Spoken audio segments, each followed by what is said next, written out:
Good morning. Guess what day it is? It's April 2nd. There are a couple of things going on today. It's National Day of Hope, and it's National Peanut Butter and Jelly Day. So I'm going to tell you some things about how the peanut butter jelly sandwich came into being. Well, first, the sandwich was created, believe it or not, by the Earl of Sandwich. Now, Sandwich is a city in Kent, England. It's also a city in Massachusetts. But since he was an earl, I think he probably came from England. So he is credited with inventing the sandwich. He invented the sandwich because he was a gambler and he wanted to be in a 24-hour gambling event, and he wanted to be able to hold his food. So he told his servant to put his meat between two pieces of bread. So he invented the sandwich, they say. Now, the first component of a sandwich, of course, is the bread. In the early 1900s, bread was not in slices when you bought it. Odo Frederick Rohwedder invented a bread slicer, and he kept refining it until he got to a place that restaurants and other people would accept sliced bread. So that was the first invention, a slicer to slice the bread. Next, there was the jelly. Well, we know there was a man named Paul Welsh, and in 1917 he got a patent for pureeing grapes and turning them into jelly. So there's your jelly. And it came from Paul Welsh, and we still have Welsh grape juice and jellies. And then the forerunner of the peanut butter we know today was first brought to light sometime during the 1880s when a St. Louis physician, Dr. Ambrose Straub, made a peanut paste for geriatric patients who had trouble swallowing or had bad teeth. So wow, peanut butter came about because of people who were either old or sick or had no teeth.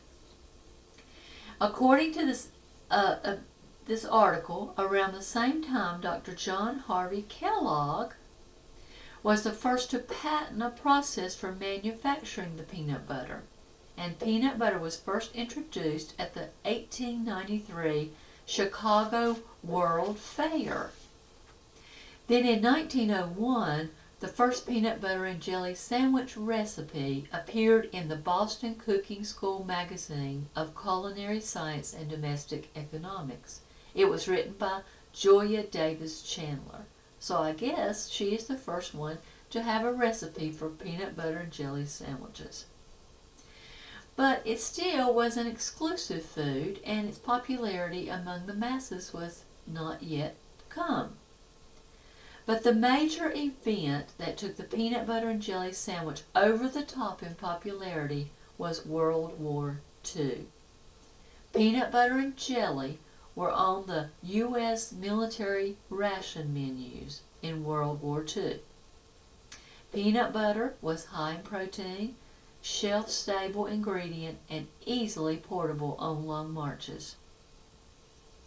So the story of the peanut butter and jelly sandwich is the story of three essential ingredients: the bread, the peanut butter, and the jelly. So according to that internet article, the greatest promotion of the peanut butter and jelly sandwich to popularity was World War II, a great conflict. You know, in life, you may have great conflicts. The Bible tells us that our conflicts can produce positive results in our lives. Galatians 6:9 says, "And let us not grow weary while doing good, for in due season we shall reap if we do not lose heart." James 1:2-4 says, "My brethren, count it all joy when you fall into various trials, knowing that the testing of your faith produces patience. But let patience have its perfect work, that you may be perfect and complete, lacking nothing." Romans 5:3-5 says, "And not only that, But we also glory in tribulations, knowing that tribulation produces perseverance, and perseverance, character, and character, hope.